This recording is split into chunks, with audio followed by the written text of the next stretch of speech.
The real issue of Jazz Camp is finally discussed. Who are the breakout players in the NBA this year? Plus, we'll look around the final days of preseason and see what's going on.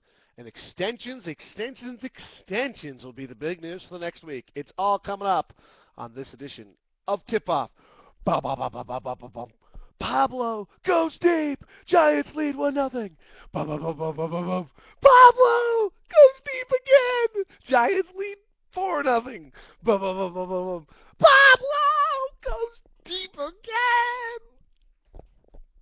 God, it was awesome. Boom. How are you?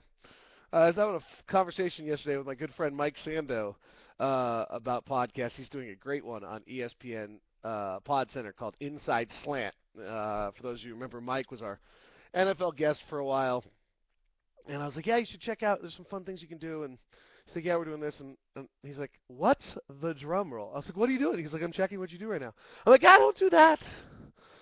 So for those who don't know the story behind the drum roll is I asked for production once, never got it, and created my own. And then that has become somewhat of a life of its own, where I discuss in brief little snippets whatever it is that I deem important. What's this cord?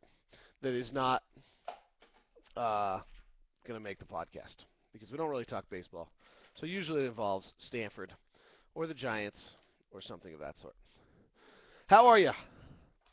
Hope you're having a good day. It's kind of crazy. We record this thing. It's so dark outside now. Now you get like a glare on the back of my actual computer screen. And the HD camera is not good for these early wake-ups when I look like this. So anyway, I thought the real issue of the Jazz entire season finally got discussed yesterday. And I don't mean finally in the sense that anybody's been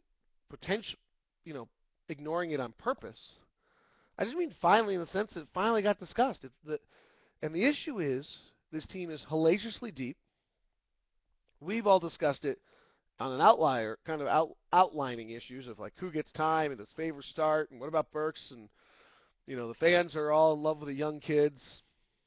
So they always want the young kids to play. The coaches sometimes don't trust the young kids, so they don't play as much. It's this ongoing dance. The young kids are never as good at the moment as the fans believe they are. That's by definition, because the fans always believe their own player is going to be great.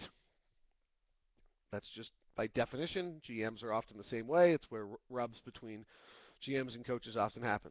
But the number one issue on this team, Ron Boone's kind of addressed it at times with, I hope they're as tough as they were a year ago, is how these guys react with 7 guys going into their final year of a contract, as well as the idea that you have excessive amounts of equally leveled players generally at every position.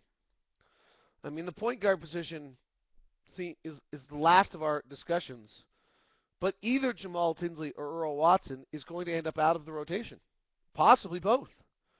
Both of them have started over 200 games in their NBA career, I believe. So someone's going to be hot on that bench. The guard rotation, and wing rotation, either Damari Carroll, Alec Burks, or Randy Foye, unless Randy Foye plays point guard, in which case then he's not playing the position he wants, is going to be out of the rotation. And either Paul Millsap, Al Jefferson, or Derek Favors is not going to start. Somebody. Al's going to start. So somebody else is not going to start. And therefore, there are going to be frustrated, upset, bothered players on this roster. And you couple that Paul Millsap, Al Jefferson, Damari Carroll, Randy Foye, Mo Williams, Jamal Tinsley, Earl Watson, have I forgotten anybody? Are all free agents. At the end of the year, you've put together a stew that has a potential to go rancid. Now, those 7 guys are also playing for money, playing for their careers, playing for their next job, so to some extent, they got to battle. They can't afford to Raja Bell it, or they end up out of the league. More importantly, I would say, oh, Marvin Williams also, by the way, would fit that list. Uh, I, I would also say these are good guys. Every single one of them, top to bottom, led by kind of the story that's come out as the people are finally getting is on how incredible Al Jefferson really is with the other guys. And Al's just true as can be. There's no agenda. There's no other story. There's nothing else going on. He's not. He's not. There's no manipulation. There's no sophisticated deceit. It's not who he is. He is a good-natured, as he has referred to himself, class clown who's definitely hardworking, but he wants to be the life of the party. Not the party in the sense of, you know, going out, but life of the party as a sense of just the guys everyone wants to be around, and they gravitate to him. Marvin couldn't be. Marvin's a good dude. He's gonna play, so it probably doesn't matter. Jamal and Earl are solid vets, but all of these guys to have gotten to the NBA have to have an edge. You don't get to the NBA by accident.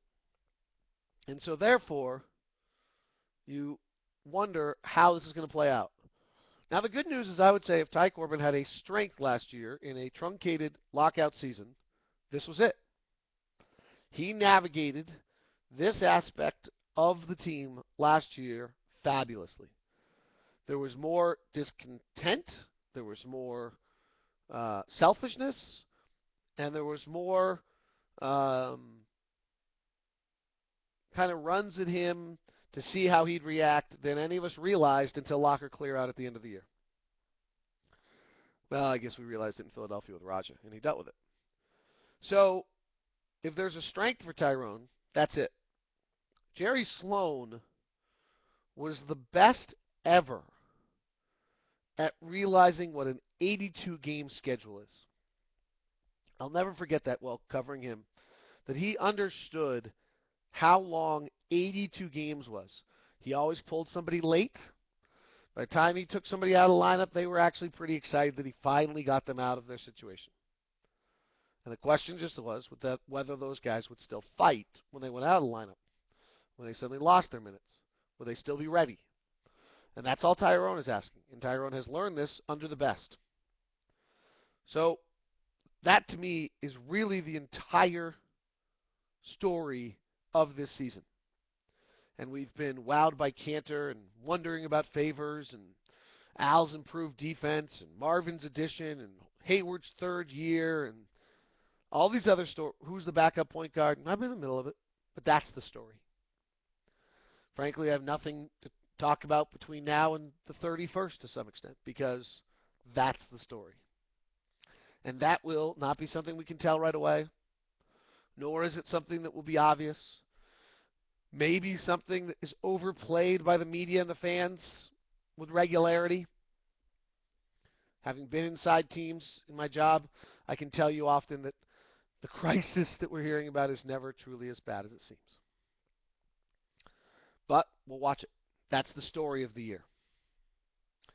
I did yesterday at Locked On Jazz the breakout players of the NBA. And I came up with 4, and then I had a 5th and a 6th I didn't mention. 2 years ago was Kevin Love. Last year was Danilo Gallinari, James Harden. Gallinari didn't totally explode, so I put him back on the list this year. I thought his injuries prevented him from really going. George Hill in Indiana, I think, will take a step as a starter there. And when I mean a step, I just don't mean more points and rebounds. Excuse me. I don't mean just more points and rebounds because that sometimes just deals with time. I mean making another